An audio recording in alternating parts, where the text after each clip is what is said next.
Hello and welcome. I'm Dr. Adam Dorsey, a psychologist in Silicon Valley and the host of Super Psyched, a podcast dedicated to supercharging your life. Each episode contains fun, high-quality interviews with experts looking at psychology from all angles.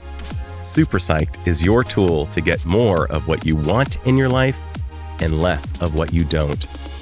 Many of you know that I'm kind of in love with Japan. I lived there in my 20s for nearly 3 years. I studied the language intensely, and because it offered such a different point of view from what I grew up with, it informed how I think. This episode is dedicated to Japanese psychology, and procrastinators, listen up. It is also dedicated to taking action. As you'll hear from my guest, we have, on average, around 30,000 days of life. To deal with this reality and the fact that all days are precious, there have been some great contributions to the field coming from Japan. And you'll get to hear and learn about therapies you may have never heard of, specifically Morita and Naikan Therapies. And many people have been loving Marie Kondo's work. Yes, it's pronounced Marie. And they've been loving her Netflix special and have been ridding their homes of anything that didn't bring them a spark of joy, as she so brilliantly puts it. Her thinking, too, is in line with this way of thinking as I see it. To make these concepts super accessible to my listeners, I found a man who has been studying and teaching Japanese psychology for over 3 decades, and he has presented on the topic internationally multiple times. Gregg Krech is the author and founder and executive director of the Todo Institute, a nonprofit organization in Vermont dedicated to the study of Japanese psychology. Gregg is the author of multiple books on this topic, including one on Naikan, which Publishers Weekly has described as illuminating and instructive. In addition, he wrote a book that has been read with overwhelmingly positive reviews by a very wide audience called The Art of Taking Action: Lessons from Japanese Psychology. So listen in as Gregg and I get into the art of taking action and lessons from Japanese psychology. Gregg Krech, a hearty welcome to Super Psyched.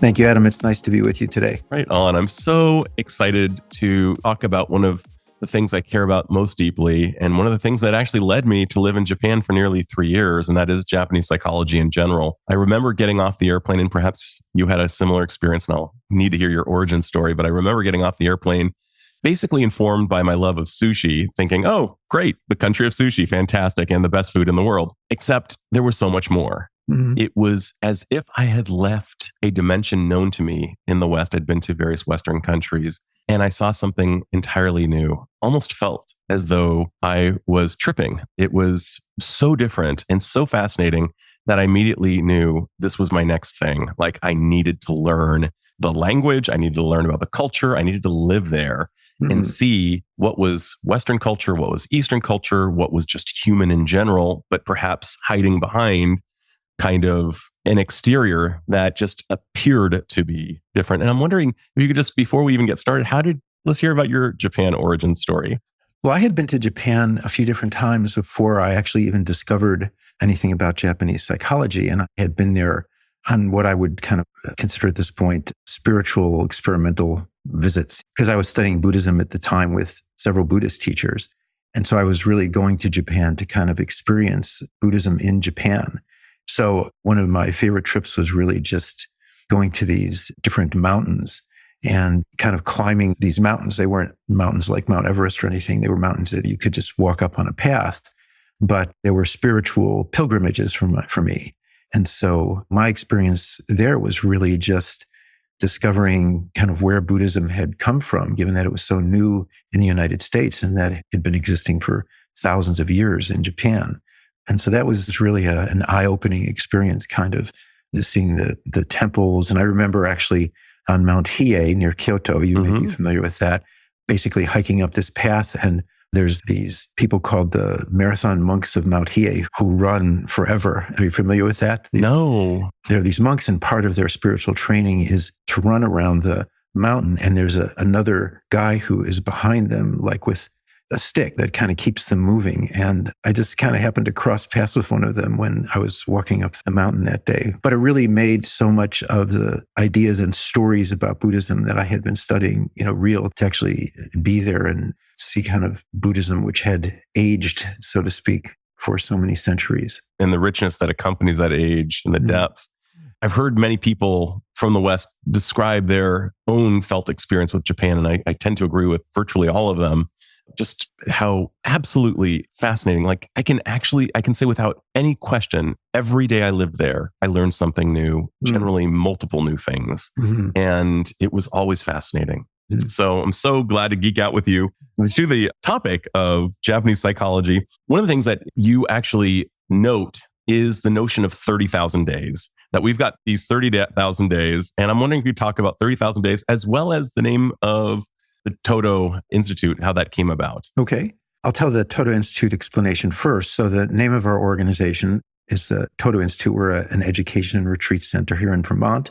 And in Vermont, we're often referred to as the To-Do Institute because that first word, Todo, is spelled T-O-D-O. And to-do is actually pretty consistent with one of the psychological approaches, Morita therapy, which is really sometimes referred to as the psychology of action.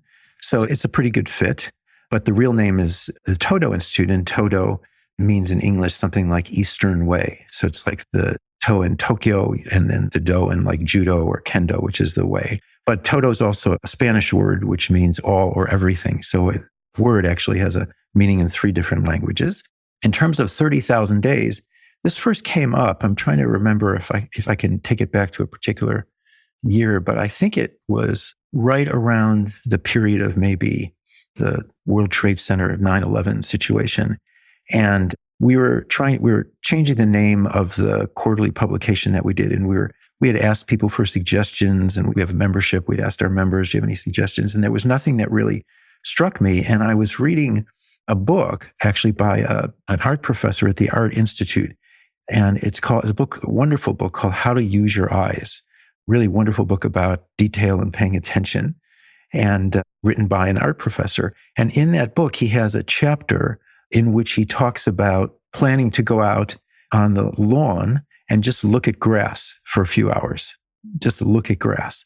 And I'm not an artist myself, but I imagine that's the kind of thing that artists might do. But then he started thinking, I'm so busy and I've got this and I've got appointments at the end of the day and I'm behind on this. So he started thinking, maybe I shouldn't do that. Maybe I just don't have time today. So he started thinking, I wonder how many days I have left when I would have time to do that, right? And he calculated it. He looked at how many, 30,000 was a rough estimate of how many days one has to live, at least in America or Western society. And he subtracted first. And if anyone wants to do this, you can do this. You subtract the number of days you've already lived. And for some of us, that's a vast majority of the days were allotted. So for me, I think of it as in a basketball analogy. I'm already in the 4th quarter. I'm in the final quarter, and a number of us are. But he subtracted the number of days he had already lived. Then he subtracted days like the winter in Chicago, which is quite long, where there's no green grass to actually look at, days when it's really raining, which he could get some information on from the weather data. And what he had left was actually a relatively small number of days compared to what he would have guessed. And so that inspired him to go out and look at grass that afternoon. I love that essay, but I really took away from it this title, 30,000 Days. And I find death, rather than being morbid, to be inspirational. And so I'll give you an example of that. Another way I frame the 30,000 days at my age is how many seasons, like this, we're just starting summer, right? How many summers do I have left, right? And it's a very different number than it was when I was starting to go to Japan in my 20s. So I have a limited number of summers left. And when I just have that thought, that reality that I have a limited number of summers and it's not a huge number, when I go outside, either to walk the dog or to walk through the yard, or we live surrounded by a preserve so I can go hike up in the woods, right? I pay closer attention to the buds on the trees and the little maple helicopters that come down sometimes, and the wildflowers, and watching them progress from being born to dying. And I look at nature with very, very captured attention, knowing that I don't know how many more opportunities I'm going to have to see that. And so for me, knowing my number and that concept of 30,000 days inspires me to really connect with the world. And it's not just nature. It could be my 25-year-old daughter coming over to go for a walk or have dinner with us, and how much of my energy is going towards her and how much of my energy is going towards looking at a phone or something like that. Right. So that concept is a constant reminder that my time is limited, that there is a number of days. It's probably not going to be 30,000. It might be quite a bit less. It might be a little bit more, but there's an actual number that will mark the end of my life. And when I realize that, I'm inspired to really kind of connect with real life rather than my thoughts about it or the technology or my daydreaming or any of those kinds of things. As you're speaking, I'm thinking about two great thinkers, one whose name I may butcher, and I apologize to any Portuguese speakers out there, but that would be Paulo Coelho, the author of The Alchemist. And yes. I heard him say in an interview that La Muerta is, I guess the way you said it in Portuguese, I know it's in Spanish, death is always the passenger in his car as he goes through life. And he's grateful to her because she keeps him in that place of meaning. And then, of course, I think of Viktor Frankl, the great existential psychologist who talks about us as being essentially homo symbolicus, not just homo sapiens, but beings that crave meaning. And it seems like your recognition of the ephemeral nature of life allows you to tune into the helicopter spirals of leaves falling off the tree, little buds, the things that you might not look at. It's later than you think, so let's really enjoy the grass. And it's one thing to say that, it's another thing to do it and to recognize perhaps the non-serving activities that we may spend too much time doing, like on our phone, rather than attending to your daughter who's right in front of you. Let's talk about procrastination, something that you talk about a fair amount and its various forms. I'd like to just hear how you see procrastination. Like, why does it show up for us from your perspective, and how can we best deal with it? Well, before I got into this material, I moved from Illinois, where I grew up, to the Washington, D.C. area. And it was my first solo apartment. I was very excited. And I remember one evening going into the kitchen and making myself some dinner, and everything was ready. And I went to put it on a plate so I could eat it. And I had no plates left. They were all dirty in the sink. Everything was dirty in the sink. And so I didn't have a plate. I didn't have any utensils. They were all just sitting in a big pile in the sink, which was even more embarrassing because I had a dishwasher in that apartment. But the reason was I actually never felt like washing dishes. I never had a feeling like, oh, I think I'll wash the dishes now. That'll be fun, or that'll feel nice. So I just didn't do it. So now I was faced with the fact that I didn't have any dishes and I had dinner ready, and I did the next best thing, which is I ran out to a convenience store and bought paper plates. But I think it's an example of such a good example. Using being driven by our feeling states. And I think that's what happens with procrastination a lot, is that when we're using our feelings as the director of our play to make those decisions, if we don't feel like doing something, we don't do it. And there's a lot of things that we need to do in our life, including some very important things that we're not necessarily going to feel like doing. We're not necessarily going to feel like exercising, even though we need to do it. We're not necessarily going to feel like doing our taxes, right? Even though we need to do it. I've done a lot of writing in my life, but I rarely sit down to write when I feel like writing. Right. And so we need to develop the capacity to do something without actually feeling like we want to do it, or feeling motivated, or feeling enthusiastic. And so Morita therapy offers a whole different approach, which is, rather than trying to fix our feeling state so that we do feel motivated or enthusiastic or confident, we just simply take whatever feelings we have with us and we do what we need to do. And we have another maxim that we call lead with the body. If it's about, for me, going up in my studio and practicing piano, and I don't feel like doing it, my body basically takes the lead. It knows how to get to the studio. It knows how to sit down at the piano and turn the on button on, the digital piano. And those feelings of, I'm tired, I really just want to watch a movie, come with me. In other words, the idea is this Japanese term arugamama, which is to accept things as they are. And here we're applying that to our feeling state. We accept the fact that I'm feeling tired. I'm feeling just that I have no energy. And I feel like I just want to sit on the couch and watch something, or maybe read a book. And I take that feeling state with me, and my body takes me up to the studio, and I sit down and I turn the digital piano on. put my headphones on. And for me, the example I'm giving, I would say 8 or 9 times out of 10, after I've played 2 songs, I actually feel like playing the piano. That's brilliant. By doing it, you begin to feel like doing it. Yeah. Now, not always. Again, and if somebody wants that to be a 100% thing, then you haven't made that shift from being feeling centered. You're still looking for that feeling. But the fact is that in most cases, if I make that change using my behavior or my body, in most cases, it influences my feelings. And I remember one day coming across a quote by William James, which could have easily come from Morita. He basically said, I can only paraphrase the quote, but he said that we use our behavior, which is much more under our control than our feelings. Right. And we essentially lead with our behavior, which then are more likely to influence our feelings. And that's really almost exactly what Morita therapy suggests, that we use our behavior where we can have some control or a lot of control to do those things. Many times our feelings come along and they kind of buy into the process, and sometimes they don't, and that's okay too. Sometimes I play a couple of songs and I just feel like going to bed and I stop. And sometimes I didn't feel like going up there and 11:30 at night and I've been in the studio for 2 hours playing and I lost track of time.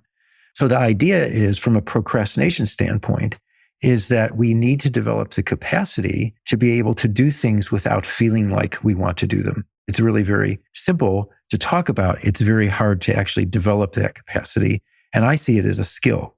And so our ability to take action when we don't feel like it is the taking action side of that principle. And our ability to not take action when we do feel like it is the other side of that coin, which comes in handy when we're trying not to eat sweets, or we're dieting, or we feel so angry that we feel like we want to wring somebody's neck, but we don't act on that feeling and thought, right? So we have restraint and we have taking action, and they actually both are coming from the same principle, which is that principle that's based in purpose, and that has to do with essentially controlling our behavior and not making our feeling state the director of our play. You know, I love that idea. It's almost we have an accelerator and a brake pedal. And regardless of how we're feeling, we move towards the target of what we're going for. Let's talk about how Morita therapy actually got you to lean into a part of yourself that you might not have expressed in this lifetime during these 30,000 days had you not been informed of it. And to, I think, great pleasure for yourself, your family, and certainly the people who get to watch you play the keyboards and sing in your Allman Brothers tribute band. Somehow this philosophy, this version of Japanese psychology informed you to vastly improve your life. Well, you know, they say that the fear of public speaking is actually a more prominent fear than the fear of death itself. And so the equivalent of that in the music world is getting up on stage and performing. And I had been playing piano since I was a kid. I was in bands when I was in college and after college. But for most of my adult life, I've been playing in the living room. And I decided a few years ago that I was going to at least try to start by getting up during a blues jam and getting up on stage and actually performing at a club. And so I needed to do a lot of practice because I needed to learn how to play blues in various different keys. And of course, I put it off until the last blues jam of the year in December. I went there with my wife. My kids who were in their teens actually were with us. And you sign up on a card for a particular instrument. I put keyboards. And then so I'm sitting there with my wife and my daughters, and suddenly they call out my name and they say, Gregg Krech, is he here? You want to come up and do some keyboards? And of course, I get this anxiety, adrenaline rush going through my whole body. And I suddenly feel my palms sweating and my forehead sweating and my heart is palpitating. So I'm having all of these anxiety symptoms. But in Morita therapy, one of the things that we teach people is to coexist with anxiety rather than try to fix your anxiety. But so here was a real test for me. So I had to figure out, how am I going to get from the table to the stage and sit down in front of the keyboard while I'm sweating and shaking and my heart is beating rapidly and I'm having all these thoughts like I'm going to make a complete fool of myself. And so I get up, and while I'm feeling this way, I start taking one step after another toward the stage, continuing to have these thoughts, continuing to have this anxiety. But we have this phrase, lead with the body. So my body's kind of taking me where I need to go. and my mind is doing its best to try to resist it. And I got up on stage and I sat down in front of the keyboard, which I had never played that particular keyboard before. And what they do in a jam, by the way, is that they will announce a song and they'll tell you what key it's in. And it may be a song you've never heard before, but you then have about 3 seconds before you're expected to start playing with the band that's up there, mostly people that you have never played with before. And so I sat down, and 3 seconds later, they said, oh, let's play Every Day I Have the Blues in the key of G. And then in about 3 seconds, the music starts, and I put my hand on the keyboard and I'm playing blues in the key of G. And what I found, which is very often very true, is that as my attention got absorbed in what I was doing, which was playing music, my anxiety dissipated. And so one of the, I think, most interesting quotes from Morita, the psychiatrist, when I first studied Morita therapy, one of the most interesting quotes I found was this quote that said, anxiety is misdirected attention. Anxiety is misdirected attention. In other words, if you're experiencing anxiety, it means your attention is in the wrong place. And by shifting my attention towards playing music, my attention shifts away from my internal experience. And in that moment, I'm not anxious because I'm not aware that I'm anxious. And so Morita therapy has a very different paradigm of whether it's anxiety or shyness or depression, which is that all those experiences are simply moment by moment experience. So one moment I'm feeling anxious because I'm experiencing these anxious thoughts about messing up while I'm playing the song. And the next moment I'm playing the song. And in that moment, I'm not anxious.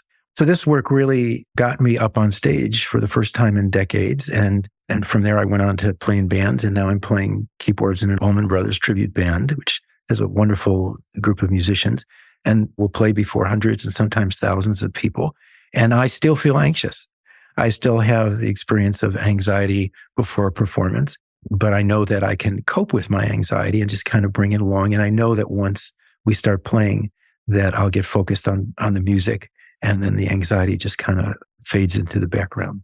I love the idea of misdirected attention, and I think it's brilliant. We often think about these cliches, and it's going to sound somewhat pablumy as I say this, but it's actually quite deep. Everybody knows the axiom, dance like no one's watching. And if you think about it, if you're dancing like no one's watching, we are directing our attention to ourselves. We are not directing it to the perceptions and the fears that we might have around how we might be judged by others. Mm-hmm. And I recently watched Chris Hemsworth in Disney Plus series walking a beam at 900 feet above ground. He had harnesses, so even if he fell, wouldn't be catastrophic, but it was pretty terrifying. And of course, his attention, when he was focusing on his steps, he was able to walk. When he was focused on reducing his heart rate, he was able to walk. But when he was focused on how high up he was, his heart rate would go up. Mm-hmm. So I love this idea of misdirected attention. Jerry Seinfeld even talks about the idea of the difference between performing in front of 5 people and 5,000 people is not all that great if you are willing to perceive it as if you are swimming in water, where it doesn't matter if it's 5 feet deep or 5,000 feet deep. But if you focus on the fact that it's 5,000 feet deep as you're swimming, you will choke. If you focus on just the strokes, you will continue swimming. And so I think Morita really hit on something. One of the things we also know through studies of psychology is anxiety will never go away. We will never, ever get rid of anxiety, but we can learn how to dance with it and live with it, give a public talk with it. And to bring up Jerry Seinfeld once again, to your point, he has an old joke of we'd rather be the one in the casket than the one giving the eulogy because we fear death so much. I mean, I'm sorry, sorry, Paul. We fear public speaking so much that we'd rather die than do it in many cases. And yeah, it's misdirected attention. Spot on. Yeah. And I think that the whole arena of attention is very much at the heart of Morita's work. And I think it's some of the most radical ideas that really come from that. And so when I'm teaching or working with people, how to skillfully use our attention becomes really a very fundamental teaching principle in terms of people learning how to cope with challenging experiences and challenging internal experiences. And I think the most important distinction that I introduce in terms of attention is the distinction between self-focused attention and attention to the world around us. And that's one of, I think, the most important shifts that people make if they actually want to work with Japanese psychology. And so self-focused attention is when our attention is on our thoughts, our feelings, or body sensations, right? That we would call that self-focused attention. And attention, and which is to the world around us or engagement in the world, is essentially everything else. It's noticing the colors of the flowers and the roses and the shades, different shades of red on the petals. It's noticing the texture of those rose petals. It's noticing the sound of a hummingbird that's kind of flying behind you that you can't see, but you can hear that little humming sound.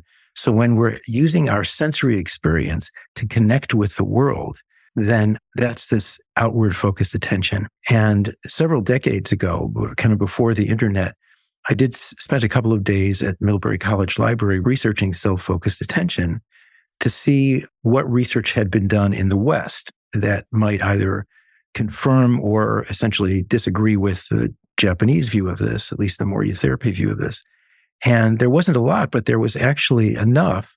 And the consistent conclusion of that research is that self-focused attention is associated with virtually every psychological disorder there is, right? Whether it be schizophrenia or paranoia or shyness or anxiety or depression, a heightened degree of self-focused attention. And at the extreme, that heightened degree becomes hypochondria. We become so focused on any subtle changes in our body experience, right? This muscle is a little sore today, or eye is a little blurry today. And in hypochondria, what happens is we become so aware of any subtle changes. And then, of course, we begin that process of internal thoughts and feelings in which, oh my God, I'm going to die, or I'm going to go blind, or I'm going to have my arm amputated. But it's that shift to outward focused attention that frees us essentially from those experiences, not on any permanent basis, because I would also agree you can't get rid of anxiety in any permanent way, but you can get rid of anxiety in a moment by simply paying attention to something besides your anxiety. So I would argue that if I have a broken arm, that bone is broken regardless of what I'm paying attention to. But if I have a thought, which sometimes happens when I'm coming back after a trip, that I'm going to get to my house and it's burned down.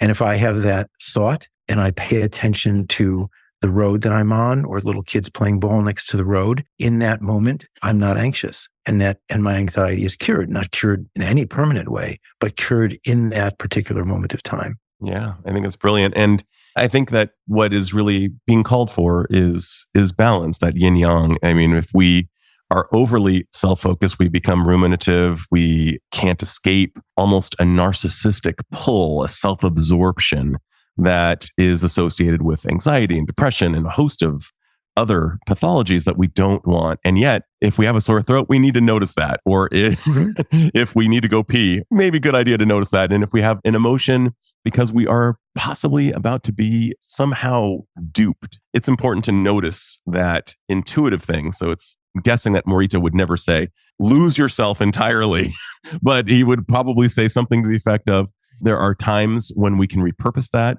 and there are times when we need to actually transcend in order to accomplish what we want to accomplish while anxious. Yeah, I think it's a question of seeing these skills of self-focused attention and outward focused attention as different skills that have to be applied in relevant situations, right? So if I'm meditating, I want to be focusing on my breath. Mm-hmm. It's part of my practice is to be able to focus and watch my breath. But if I'm taking a walk in the woods, or I'm taking a walk on the road with my dog, I'm sure some of our audience has had that experience where you go out for a walk and you come back, you realize you didn't notice one thing the whole time because you were basically caught up in that internal dialogue. And what I find is that virtually almost everybody I work with has much more skill at self-focused attention, at noticing their thoughts, their feeling states, than they do at paying attention to the world around them. And so a lot of the work that we do in a training setting is giving people exercises that help essentially strengthen that skill of paying attention to what's going on around you. One of those exercises, which, have you ever been in a Japanese tea ceremony? I have. Yeah. So when I attended a Japanese tea ceremony for the first time, I thought you had to be completely silent while they were going through this ritual of making the tea and serving the tea. But I found out that you can actually speak, but the general rule is you can only speak about what's in the room, right? You can only speak about what's actually present in the room or in your experience at that moment. So you can ask, what does that calligraphy on the scroll mean? What does that actually mean in English? Could you translate for me? Or this is a really interesting teacup. Does this have a history to it? So you can ask questions that are relevant to what's actually going on in that moment. And so we have exercises. For instance, we have what we call a tea ceremony walk, where we'll have a group and we'll go for a walk, hike in the woods or walk on the road for 20 minutes. And we have that same rule. You're only allowed to talk about what is going on in your sensory experience at that moment. So you can talk about seeing some red-winged blackbirds sitting on the electrical wires, but you can't talk about politics and you can't talk about whether the Los Angeles Dodgers are going to win the pennant this year. So you have to stay focused on what is actually present in your life at that moment. And when we try to do that, it's amazing how difficult it is to do, because our thoughts almost, we'll see a red-winged blackbird and it'll remind us of another bird that we saw when we were on a trip to Italy, and suddenly we're off someplace else and we're not in the present moment of our life. So this idea of basically keeping our attention focused on what's going on around us and keeping our speech focused as a reflection of that attention is very challenging, but it's a great practice for us to just kind of stay present with our real life. The Zen teacher, Charlotte Joko Beck, had actually a term that she referred to all of these kinds of dialogues and thoughts that are going back and forth in our head, and she called it our substitute life. Well, our real life, my real life right now is talking to you, is looking at my computer screen, is sunlight that's coming through the windows and in the room that I'm in. This is my real life, right? But the thoughts in my head, like, I wonder if the Wi-Fi is going to go out, or it's really hot today, and as soon as we finish here, I'm going to turn on the fan because I'm sweating. So all these things that might go into my mind, those are not my real life. Those are just thoughts and ideas and internal dialogue. But my real life is that I have this actual bottle of vitamin water to drink. This is my real life. So when I drink it, drinking this water is my real life.